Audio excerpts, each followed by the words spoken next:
So, how many bankers were in the room again? Okay, well, here we go then.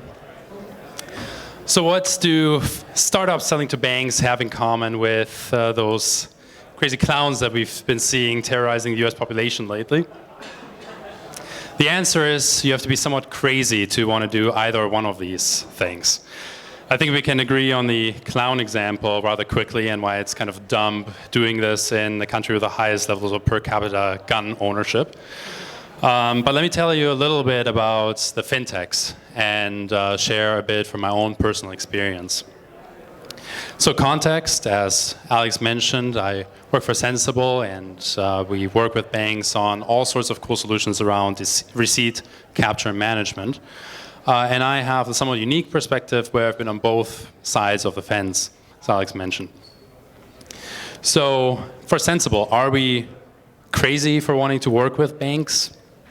I mean, on the one hand, no, because the environment is really ripe for these kinds of partnerships and has really been for a number of years, even though the media talks about it much more this year, it seems, than in previous.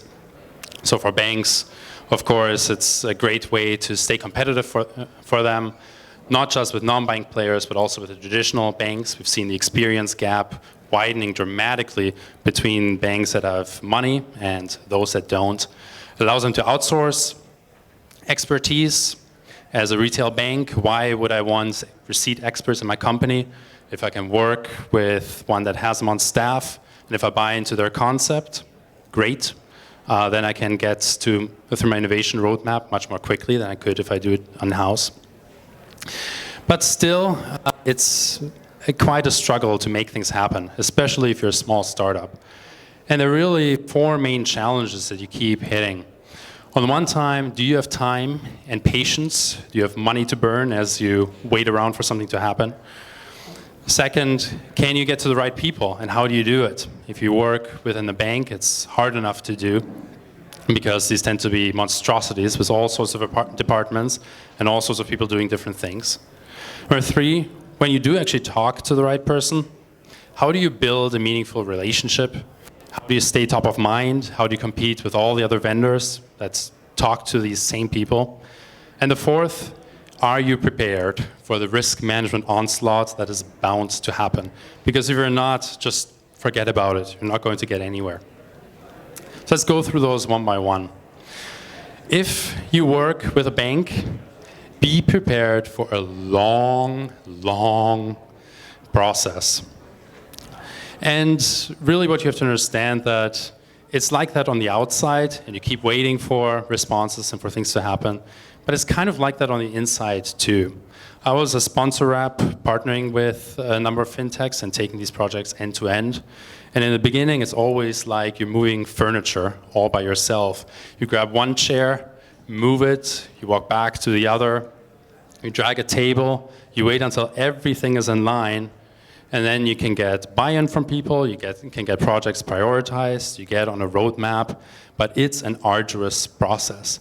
And then every single step through this project's timeline, you have to move the same people along and take them with you one step at a time. And that's what's happening inside the bank. Now, the question really is, if you're a fintech startup, what can you do to accelerate this process? And the simple answer is, make my job, stepping into my former role here, easier. So if I want input from you on business cases, give me a business case. I'll tweak it, I'll make it work, but if you get me a complete business case, it speeds up my work. If you're in contract negotiation and starting that whole journey, which can be a real bottleneck, give me a complete contract template.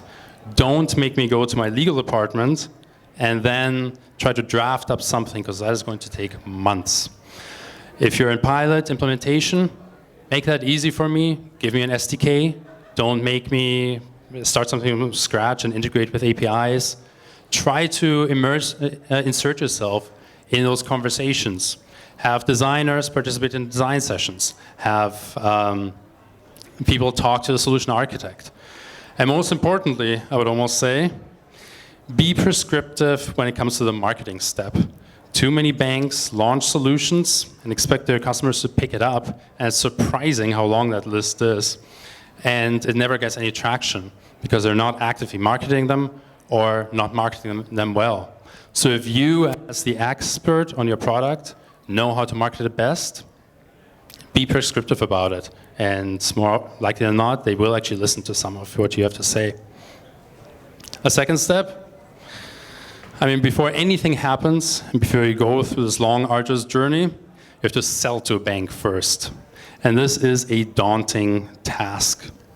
The first question is, which bank? There are a ton of them.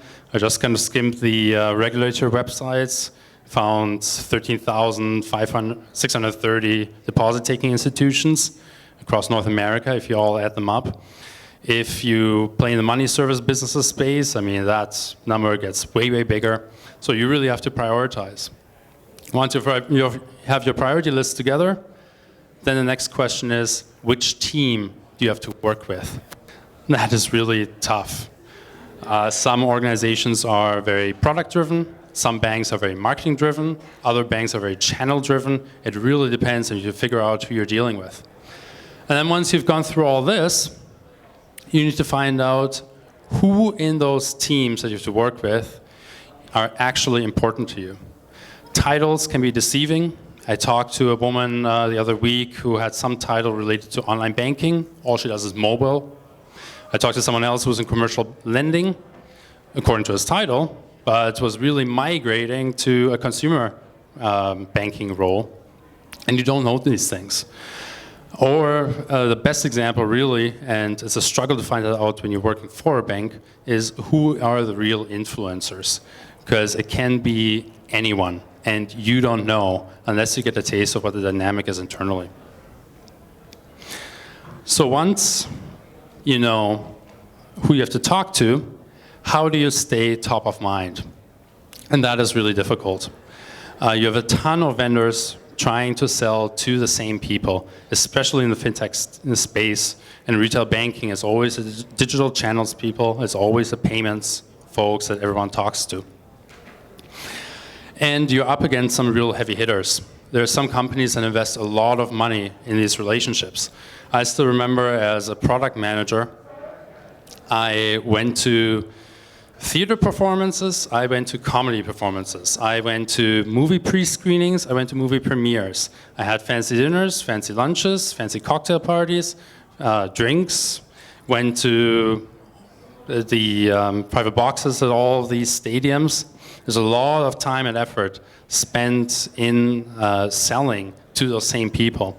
I'm not saying that you have to engage in the same sort of stuff, but just know that a lot of other companies are.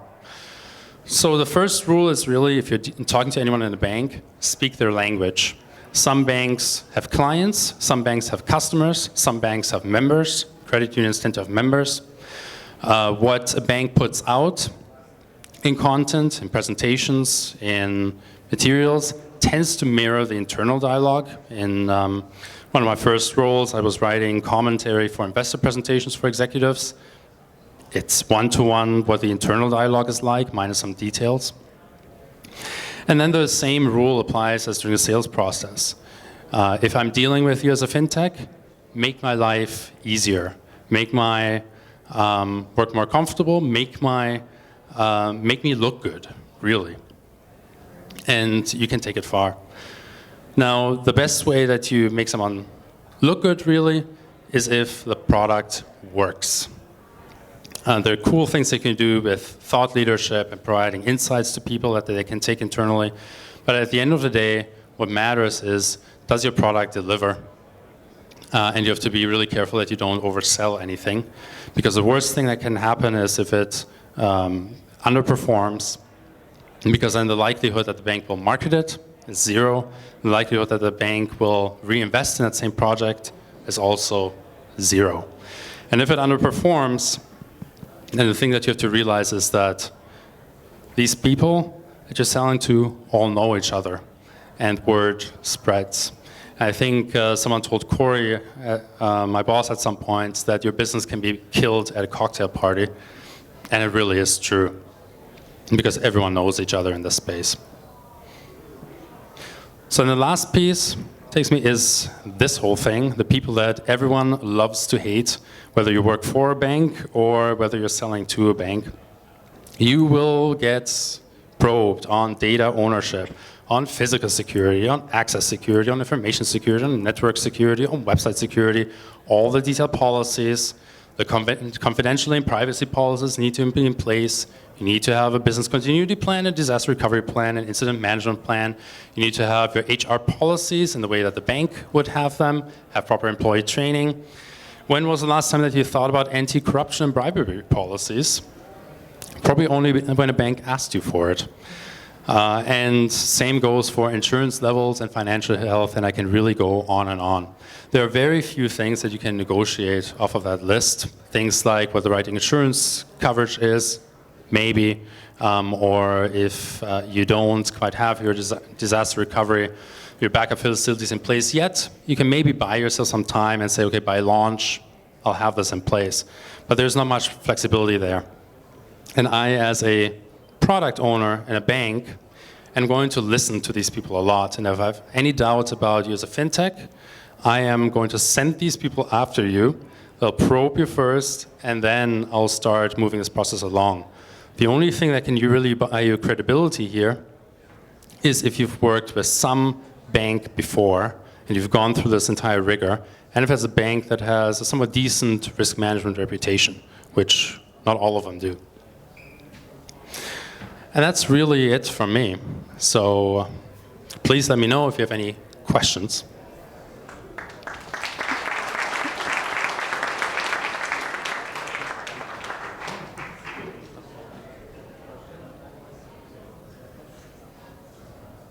Too intimidating, I suppose.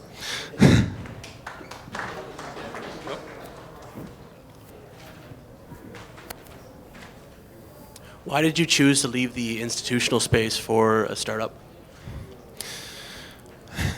I mean, part of it goes back to how long it took to get things done and really wanting to have an impact for a change. The reality is if you work for a large bank, almost kind of regardless of what your position level is, you still end up being a small cog in a big machine.